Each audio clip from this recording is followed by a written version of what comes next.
মসজিদে নববীতে হাদিসের দর্শ চলতেছে, সবাই আল্লাহর রসুলের হাদিস শুনতেছে। যুবক একটা ওই মাথায় বৈশা, হাঁটু দুইটা দাঁড়া কইরা, দুই হাঁটুর ভিতরে মাথাটা ঢুকায়া একা একা বসা আছে। খিজির আলাইহিস সালাম দেখতেছিলেন, উনি অনেকক্ষণ সইছেন, তারপরে আর সইতে পারেন নাই।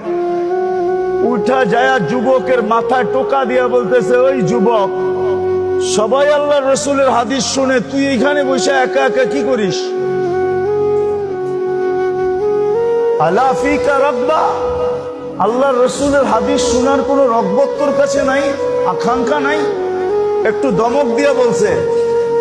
তো হাঁটুর ভিতর থেকে মাথাটা বড় কষ্টে উঠাইছে, উঠায় একটু চেহারাটা দেখছে, দেখা বলতেছে, সবাই তো আব্দুল হকের থেকে শুনে, আমি ডাইরেক্ট হকের থেকে শুনি।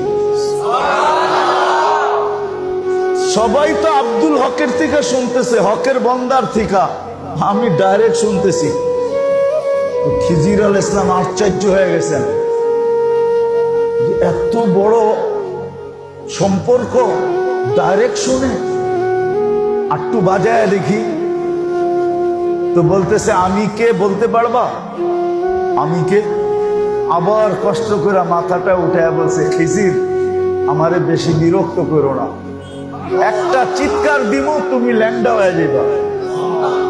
খিজির কয়ে একটা চিৎকার দিমু, সব মানুষ তোমারে গিরা ফেলবো, পানি পড়া দিতে দিতে তোমার রু বাইরে যাবে।